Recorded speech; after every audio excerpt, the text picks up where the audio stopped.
Assalamualaikum warahmatullahi wabarakatuh. Selamat bertemu kembali dengan Pak Jus. Kali ini kita akan membahas pelajaran fisika kelas 12 tentang bab pertama, rangkaian arus arah.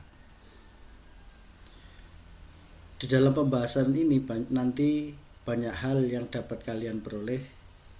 Untuk itu perhatikan dengan seksama.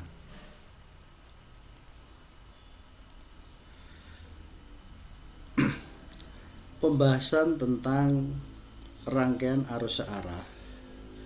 Nanti kalian akan diajak untuk memahami tentang banyak hal. Yang pertama, memahami tentang alat ukur listrik. Yang kedua, memahami karakteristik alat listrik. Yang ketiga, diharapkan kalian mampu menerapkan hukum Newton dan hukum Kirchhoff dalam pemecahan listrik pada kehidupan sehari-hari. Baiklah anak-anak, mari kita mulai pembahasan kita yang pertama. Pembahasan kita yang pertama tentang alat ukur listrik, yaitu alat pengukur arus dan tegangan listrik. Kalian mungkin pernah dengar atau pernah melihat alat-alat yang saya tampilkan di depan. Saya menampilkan 6 alat di depan itu ya, dengan beberapa macam. Diharapkan kalian bisa menyebutkan. Tolong sebutkan alat ukur pengukur arus dan alat pengukur tegangan listrik pada gambar di atas. Kira-kira Anda bisa enggak? Oke, baiklah. Kita mulai saja, kita bahas sama-sama. Anak-anak sekalian, di depan sudah saya tampilkan 6 buah alat yang bermacam-macam. Yang ini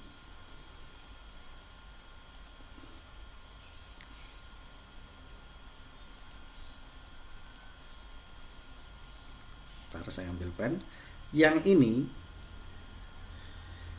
namanya ohmmeter. Ohmmeter itu adalah alat untuk mengukur besar hambatan listrik. Yang ini namanya ampermeter.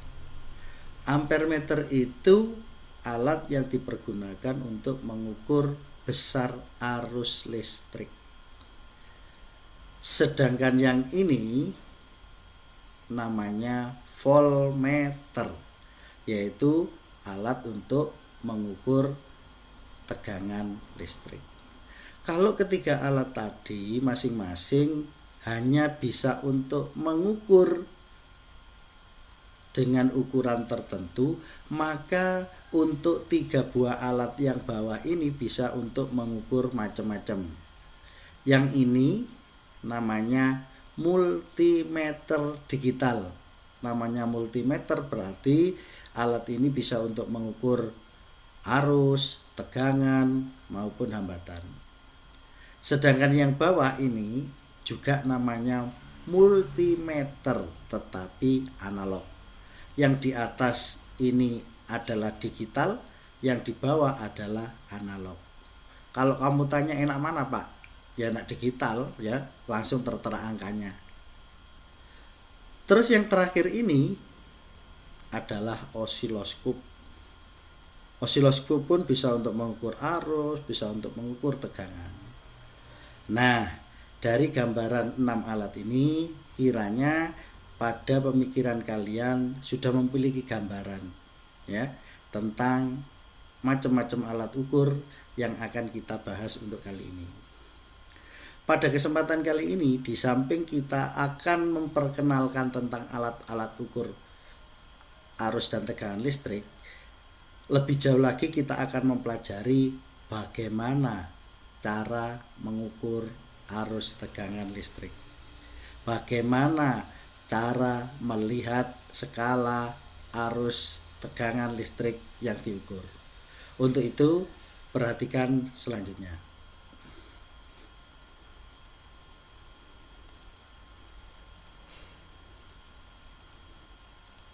Nah, di sana saya tampilkan alat ukur, masih ingat namanya? Iya, betul. Ampere meter. Ya. Alat ukur ampere meter ini sudah saya kasih keterangan biar kamu jelas. Ya. Alat ukur ampere meter ini memiliki beberapa macam skala. Mulai yang ini itu namanya skala yang ditunjuk. Yang ini namanya skala maksimum, berarti batas akhir dari alat itu. Sedangkan MA di sini merupakan satuan alat, berarti alat ini dalam satuan mili ampere. Sedangkan probe yang dua ini ada ground dan ada angka 25 yang dipasang kabel ini namanya faktor pembesaran. Sedangkan A ini sudah dapat ditebak bahwa alat ini adalah ampere meter. Jelas? Coba diendapkan sebentar. Kalau sudah jelas, kita lanjutkan. Lah bagaimana cara membaca alat ukur ini? Seumpama alatnya mengukur seperti pada gambar. Berarti kalau ditanya berapa besarnya arus yang kita ukur pada gambar tersebut, jawabannya adalah hasil pengukuran itu tidak lain adalah besarnya skala yang ditunjuk dibagi skala maksimum dikalikan pembesaran. Jadi kalau ditampilkan alat itu berapa besar arusnya, mari kita ukur bersama-sama. Bagaimana tadi rumusnya? Bahwa besarnya arus sama dengan skala yang ditunjuk. Alat itu menunjuk angka berapa? Ternyata menunjuk angka 20. Nah, dibagi skala maksimum, alat ini kan memiliki skala maksimum berapa? 50. Nah, pembesarannya, kabel groundnya menunjukkan angka 0, kabel positif pro positifnya menunjukkan angka 25, itu artinya pembesarannya adalah 25. Dari mana 25? Ya 25 dikurangi 0. Kamu jangan bingung, seumpama Pak, kalau misalkan skalanya pertama itu angka 10, skala berikutnya angka 50, berapa pembesarannya? Tinggal mengurangi saja, berarti 50 dikurangi 10. Ya, balik ke alat ini. Nah, kita sudah dapat angka-angka kan? Skala yang ditunjuk sama dengan 20, skala maksimumnya 50, pembesarannya 25. Kalau kita teret berapa? 2 kan? 20 dibagi 2 sama dengan 10. Jadi alat itu saat mengukur menunjukkan angka sebesar itu, menunjukkan angka sebesar 10 mili ampere. Nah, sudah jelas kan? Nah, begitulah anak-anak caranya kita mempergunakan alat ukur listrik. Dalam hal ini saya contohkan tentang arus listrik. Bagaimana Pak kalau misalkan tegangan listrik? Ya sama, berarti alatnya nanti adalah voltmeter ya. Bagaimana Pak kalau supaya enak? Ya diukur aja dengan multimeter digital ya. Kamu langsung terbaca di situ, jret, langsung 10, satuannya miliampere ya. Itu enaknya digital ya. Tapi kesemuanya memiliki kalibrasi juga ya. Kelemahannya kalau baterainya itu habis ya tidak akurat. Bagaimana anak-anak? Sudah paham? Kita lanjutkan lagi anak-anak. Setelah kita tahu tadi macam alat ukur seperti ampermeter, voltmeter ya. Sekarang kita fokus pada alat ampermeter, nama alatnya untuk mengukur, tetapi kita akan membahas seputar ampermeter. Apa itu? Yaitu tentang kuat arus listrik. Mungkin kalian dalam kehidupan sehari-hari sudah sering tahu itu. Oh, kalau misalkan lampu menyala berarti ada arus yang dialirkan. Oh, kalau lampu saklarnya saya matikan tidak menyala berarti tidak ada arus yang dialirkan. Ya, sebetulnya itu bagaimana? Kita pelajari seperti ini. Anak-anak sekalian, kuat arus listrik itu adalah suatu perbandingan antara muatan listrik yang mengalir dengan waktu yang diperlukan. Penjelasannya bagaimana? Seperti ini. Lihat gambar ini. Di sini ada baterai. Ada kutub positif, ada kutub negatif. Kalau baterai ini saya hubungkan, misalkan anggap aja yang besar itu sebuah lampu, maka baterai ini dalam rangkaian keadaan tertutup. Kalau keadaan tertutup, ada beda tegangan positif negatif, maka akan mengalir arus. Sebetulnya arus listriknya itu apa sih? Penjelasannya begini. Di sini karena terdapat beda potensial, maka yang bergerak adalah elektron. Elektron bergerak di luar baterai dari kutub negatif menuju kutub positif. Terus bergerak. Ya, karena rangkaiannya tertutup. Sementara di dalam baterai dia akan bergerak dari kutub positif menuju kutub negatif. Paham? Loh, kalau ada pertanyaan, apakah nanti bisa berhenti, Pak? Jawabannya bisa. Elektron ini akan berhenti bila pada ujung-ujung baterai tidak terdapat beda potensial lagi.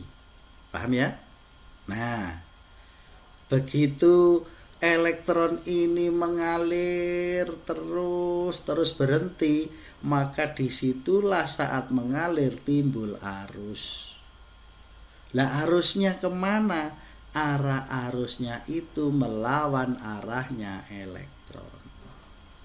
Jadi kalau elektronnya searah jarum jam, arusnya berlawanan jarum jam. Jadi kesimpulannya, yang mengalir itu apa? Yang mengalir adalah elektron. Jangan salah konsep. Paham? Baik, kita lanjutkan. Setelah kalian tahu aliran elektron itu menyebabkan arus pada rangkaian tertutup, sebetulnya arus itu apa?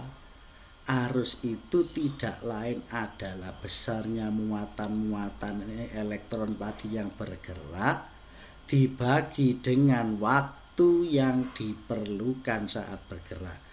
Jadi istilahnya kuat arus itu adalah banyaknya muatan listrik yang mengalir pada suatu penghantar tiap detik. Paham ya? Kalau pengertiannya sudah dapat, terus persamaannya gimana? Ya tinggal narik aja. Kalau kuat arusnya kita misalkan I, muatan yang bergerak misalkan Q, waktunya adalah T, maka I sama dengan Q per T. Jelas? Itu kalau satu elektron atau satu muatan. Kalau banyak muatan ya tinggal ngalihkan saja. Paham? Makanya nanti dalam bab ini pertanyaannya bisa ditebak. Untuk soal-soal kalau tidak mencari arus, mencari muatan, mencari waktu, satu lagi mencari banyaknya elektron yang mengalir pada rangkaian tersebut. Paham ya? Oke, kita lanjutkan. Nah, untuk mengetahui seberapa besar yang saya terangkan tadi, kamu seberapa besar menyerapnya, maka perlu saya uji satu soal berikut ini. Nah, coba berpikir sebentar, nanti kita jawab bersama-sama. Soalnya begini, itu misalkan ada sebuah rangkaian. Rangkaiannya jelas rangkaian tertutup karena mengalir arus kan. Ada muatan mengalir pada penghantar itu selama 16 detik. Karena rangkaiannya tertutup, maka timbul arus sebesar setengah ampere. Pertanyaannya, muatannya itu berapa? Gampang kan? Nah, kita jawab sama-sama. Ini tadi muatannya mengalir selama 16 detik, berarti waktunya sama dengan 16 detik.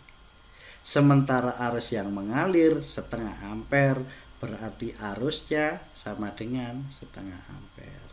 Paham? Nah, dilirik sebentar satuannya. Ternyata waktu detik, arus ampere. Oh, sudah satuan internasional semua. Kalau belum ya dirubah. Karena sudah, kita lanjutkan. Berarti kalau ditanya Q-nya, ya anggap aja kita belum paham. Ya I kita turunkan dulu. I sama dengan apa? I per T. Berarti Q sama dengan apa? Sama dengan I kali T. Paham ya? I-nya sama dengan 0,5 atau setengah.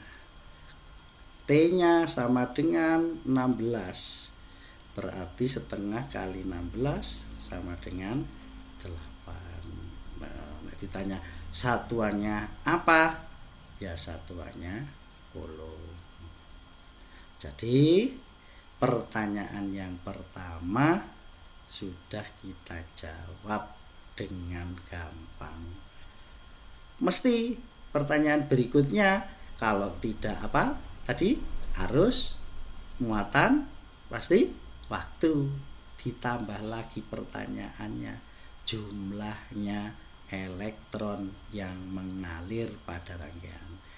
Ini pertanyaan yang lebih tinggi dari yang tadi ya. Untuk mencari berapa banyaknya elektron yang mengalir ya gampang saja. Kalau jumlahnya elektron itu saya lambangkan N, sementara tadi muatan total yang mengalir saya lambangkan Q, sedangkan muatan elektron sendiri itu kan tahu tak? Berapa? 1,6 kali 10 pangkat min 19. Hafal itu ketentuan. Tinggal kita masukkan. Q-nya sama dengan 8. Sementara itu Q-nya adalah 1,6 ya kali 10 pangkat berapa? Min 19. Kalian harus hafal. Nah, bisa kan sudah? Belum bisa? Kalau belum bisa ya digampangkan aja ya. Ini 8, yang bawah kalikan 10, 16 ya. Nek kamu kalikan 10, yang tadinya 1,6 jadi 16 supaya tidak merubah angka, berarti kali berapa? Kali 10 pangkat. Iya betul. Geser ke kanan, pangkatnya ke kiri. Min 20. Nah, jelas kan? Cerot 2 kan? Berarti 2/2.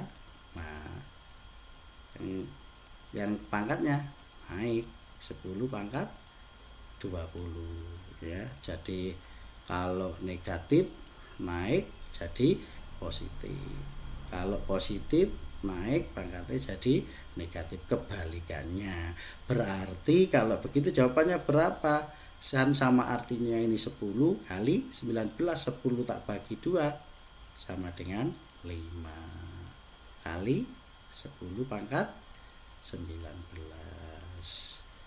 Nah, ini adalah jawabannya.